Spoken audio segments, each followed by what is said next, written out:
بھیگ لینے کو مدینے چلے جائیے، کوئی دیتا ہے تو سامنے لائیے، کون دیتا ہے دینے کو منہ چاہیے، ارے دینے والا ہے سچا ہمارا نبی، دینے والا ہے سچا ہمارا نبی۔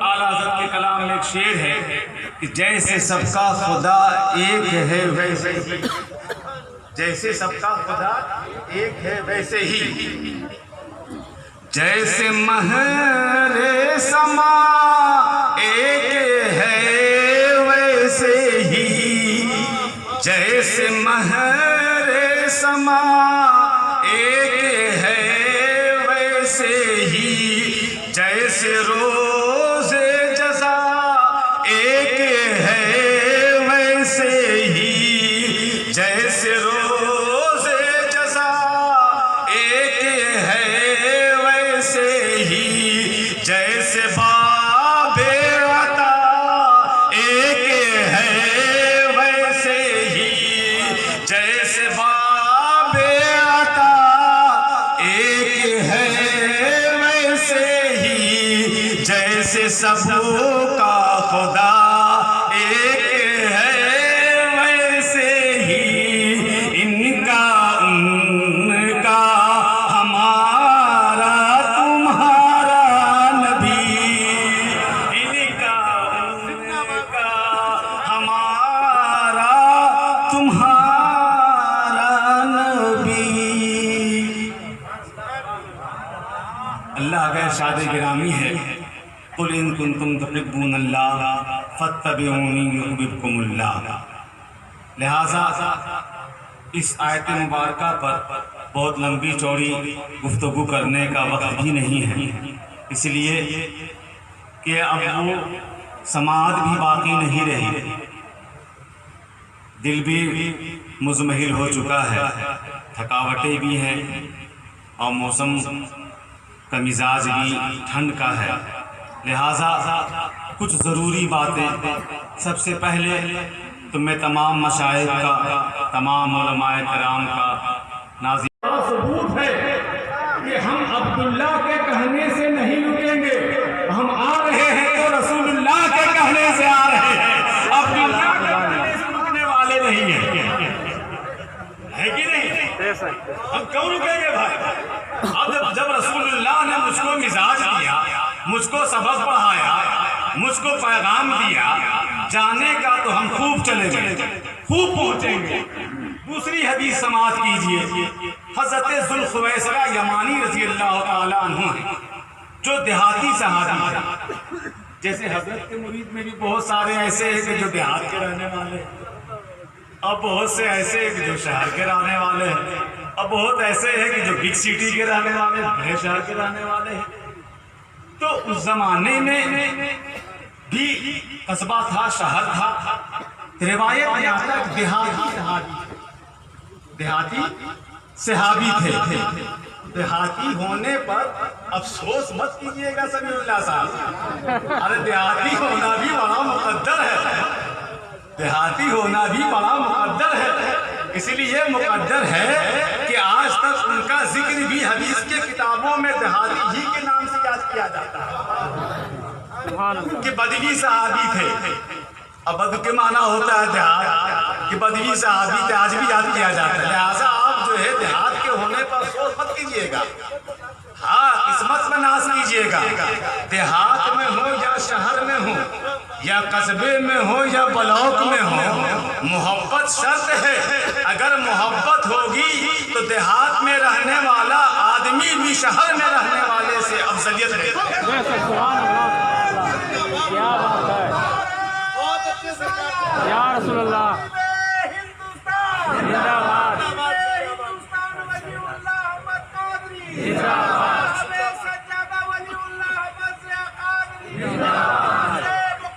زندہ باد،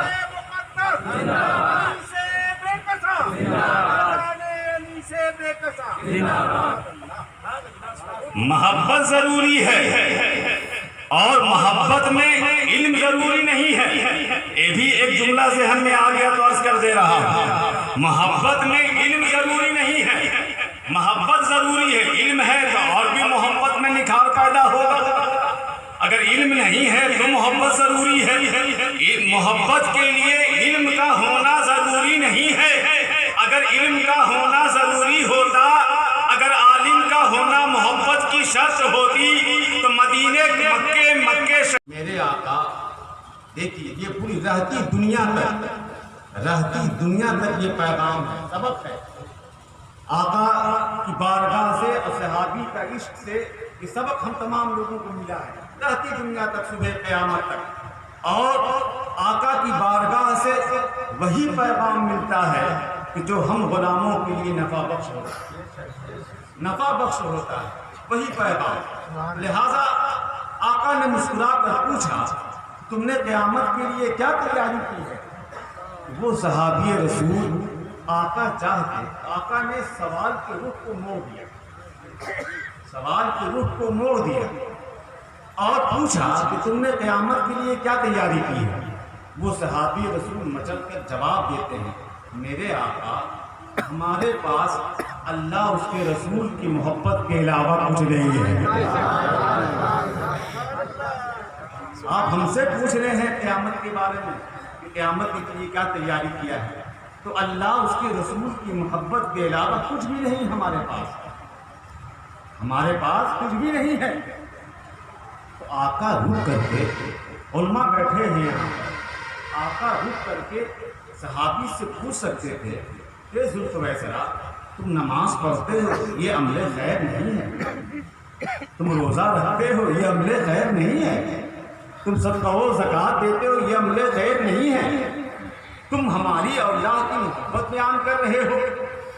یہ آقا نے نہیں فرمایا, بلکہ آقا نے ان کے عشق پر مہر لگا دی کہ اے ذوالفقار تم ہم سے اور اللہ سے محبت کرتے ہو تو سن لو کہ جو جس سے محبت کرے گا کل قیامت میں دن روز کے ساتھ. سبحان اللہ, سبحان اللہ. آقا نے اس صحابی رسول کے عشق اور محبت پر مہر لگا دی کہ ٹھیک ہے تم محبت کا حوالہ دے رہے ہو, محبت کا پیغام سنا رہے ہو تو سن لو جو جس سے محبت کرے گا کل قیامت میں اس کے ساتھ ہوگا. ہم غلاموں کے لیے یہ مزدے جا فضا ہے, یہ پیغام جو ہے روح جاں ہے اور تسکین روح ہے, تسکین ذہن و خیال و دل ہے کہ میرے آقا نے فرما دیا ہے جو جس سے محبت کرے گا وہ اس کے ساتھ ہوگا. تو یہ ہمارا ایمان ظاہر ہے کہ ہم انہی سے بے کسا سے محبت کرتے ہیں تو ہم انہی سے بے کسا کے ساتھ ہوگا.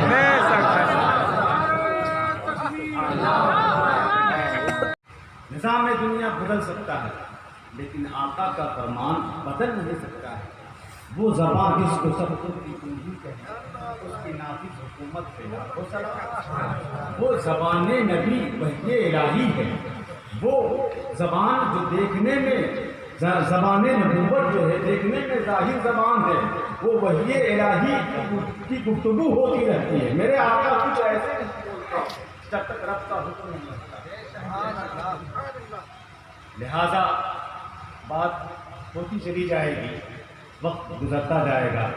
میں پھر سے آپ تمام لوگوں کا شکریہ ادا کرتا ہوں اور رب کے حضور میں دعا گو ہوں کہ حضور علی سے بے کساں کے وسیلے سے ہم تمام لوگوں کی حاضری کو قبول کریں اور جو مرادیں تمنائیں لے کر کے دلوں میں آئے ہیں مولا وہ اپنے محبوب بندے کے وسیلے سے اس کو پورا فرما دے اور ایمان کے اندر پختگی عطا فرما دے اور اولیاء کاملین سے محبت کا وافر جذبہ عطا. ایمان کی سلامتی اولیاء اللہ کے دامن کرم سے وابستگی میں منحصر ہے. ایمان کی سلامتی چاہتے ہیں تو اولیاء کرام کے دربار کو پکڑے رہیے گا, کبھی آپ کا ایمان خراب نہیں ہو سکتا. لہذا ایمان کی پختگی، یقین کے اندر جو ہے استحکام اور نشانیوں سے دوری چاہتے ہیں تو بزرگوں کے آستانے کرم سے لگے رہیے انشاءاللہ تعالی۔ اور یہ دربار تو پھر یہ تو دربار عالی ہے، حضور غوث اعظم دستگیر کا فیضان یہاں ہر وقت بڑھتا رہا ہے، اور صاحب عرس کی شان تو بے مثال شان ہے، بے نظیر شان ہے۔ اتنا عشق، اتنی محبت آپ کو حضور غوث اعظم دستگیر سے تھی، اور حضور غوث اعظم دستگیر کو بھی آپ سے اتنی محبت تھی کہ اس کی مثال آدمی قائم نہیں کر سکتا۔ جیسے آج آپ لوگوں نے ایک کرتا شریف زیارت کیا ہوگا کہ صاحب عرس کا کرتا شریف ہے، وہ کرتا پہنچا کیسے؟ حضور سرکار سے بے کسا خواب مبارک میں حضور غوث اعظم کی زیارت نصیب فرمائی، اور حضور غوث اعظم نے اپنا جبہ شریف کرتا شریف اتار کر کے حضور انیس بے کسا کو پہنا دیا خواب میں۔ تب حضرت انیس بے کسا فرماتے ہیں کہ حضور یہ تو حالت خواب ہے، یہ تو حالت خواب ہے۔ یہ جب صبح کو اٹھتے ہیں تو دیکھتے ہیں کہ جہاں پر خواب میں دیکھا تھا، جو کرتا، جو پیرہن، جو کپڑا پہنا تھا، پہنایا تھا، حضور غوث اعظم دستگیر نے وہی کرتا شریف پھوٹی میں ٹنگا ہوا۔ یہ عقیدت اور محبت ہے۔ اور عقیدت سنیے کہ ہمارے آستانے میں امجھر شریف سے ہم لوگ یہاں آئے، سب سے پہلے ہم لوگ 600 سال کا عرصہ گزر گیا بغداد شریف کے جد اعلیٰ امجد شریف تشریف لائے۔ حضور سرکار قطب الافاق فرد الافاق حاجی الحرمین الشریفین سرکار سیدنا محمد القادری بغدادی المعروف سرکار سیدنا رضی اللہ تعالیٰ عنہ امجری بغداد شریف سے امجد شریف تشریف لائے، اور وہاں سے ہم لوگوں کو یہاں داؤد نگر آئے ہوئے قریب 300 سال کا عرصہ گزر گیا، 300 سال کا زمانہ گزر گیا۔ وہ اول بزرگ حضور سرکار فقر قادریت سرکار سید شاہ حسن اللہ احمد قادری رضاقی داؤد نگری رضی اللہ تعالیٰ عنہ جو پہلے بزرگ ہیں داؤد نگر میں تشریف لانے والے، پھر ان کے بعد سب لوگ یہیں آرام فرما۔ اس میں صرف ایک بزرگ حج کرنے گئے تو وہیں جنت البقیع میں آرام فرما۔ تو میرے یہاں اس آستانے شریف میں یہ باضابطہ عرس کا اہتمام کسی بزرگ کا ہوتا نہیں تھا۔ محبت غوث اعظم ملاحظہ فرمائیے، حضور انیس بے کسا کو کیسی محبت تھی۔ کسی کا عرس ہوتا نہیں تھا، جو عرس باقاعدہ جیسے ہو رہا ہے ویسے اہتمام کے ساتھ عرس نہیں ہوتا تھا۔ ہر بزرگ کی تاریخ پر قل شریف ہوتا، چادر پوشی، سندل، جو بزرگوں کا طریقہ ہے وہ آج بھی قائم ہے، آج بھی قائم ہے، یہی ہوتا چلا آ رہا تھا۔ لیکن جب حضور انیس بے کسا رضی اللہ تعالیٰ عنہ کا وصال شریف ہوا 4 رجب کو، اور حضرت کا بڑا جو ہے سہانا جو ہے ابتدا بھی ہے اب انتہا بھی۔ 4 رجب دن جمعہ کا صبح صادق ولادت کا بھی ہے، اور 4 رجب دن جمعہ کا صبح صادق وصال کا بھی ہے۔ بڑی پیارا وقت ہے، لہذا آپ کا جب وصال ہوا تو آپ کے جانشین حضور سرکار شبیہ شاہ جینا سید شاہ رشید احمد قادری رضاقی رضی اللہ تعالی عنہ جلوہ فروز ہوئے، مسند نشی ہوئے سجادے پر۔ تو آپ کے خواب میں حضور غوث اعظم دستگیر تشریف لائے اور کہا رشید احمد انیس احمد کا عرس کرو۔ سبحان اللہ۔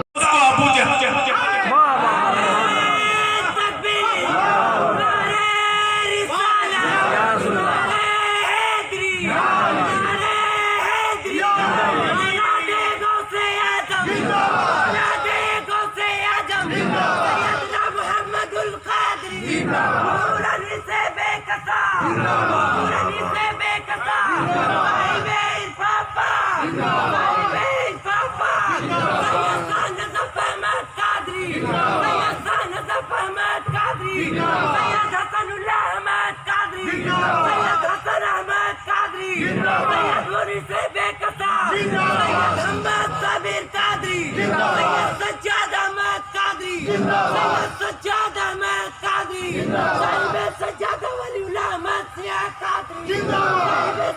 ولی اللہ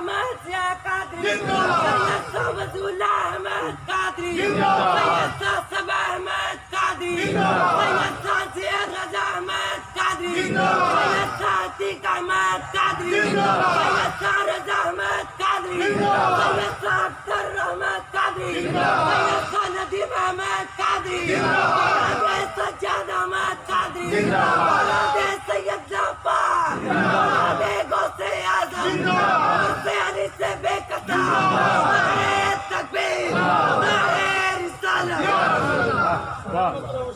سبحان اللہ سبحان اللہ۔ تو محبت ضروری ہے، دور و نزدیک کی کوئی حد اس میں متعین نہیں ہے، محبت ضروری ہے۔ لہٰذا بات ہو رہی تھی ایک دیہاتی صحابی حضرت ذوالخویسرہ یمانی تھے، وہ دیہات کے رہنے والے تھے، تو سوال کا انداز بھی کچھ جدا گانا تھا۔ سرکار کی بارگاہ میں عرض کرتے ہیں، دھیان سے سنیے گا، آخری بات ہے، آپ کی گوشے گزار ہو گئی تو یہی آپ کا بیٹھنا اصول ہو جائے گا، یاد رکھ لیجیے گا۔ تو وہ دیہاتی صحابی حضرت ذوالخویسرہ یمانی سرکار کی بارگاہ میں عرض گو ہوتے ہیں کہ میرے آقا قیامت کب آئے گی؟ نہ کوئی ذکر قیامت کا تھا، نہ کوئی ویسی وحی آئی تھی کہ جس کا میرے آقا نے ذکر کیا ہو تو صحابہ اس میں پوچھتے ہوں، بے موضوع بات تھی آقا کی بارگاہ میں، کوئی ذکر اس کا تھا نہیں، لیکن صحابی تھے، دیہات کے رہنے والے تھے، دل میں خیال آیا، انہوں نے ظاہر کر لیا، پوچھ لیا کہ آقا قیامت کب آئے گی؟ اب میرے آقا ہیں، غیب داں ہیں، کملی والے ہیں۔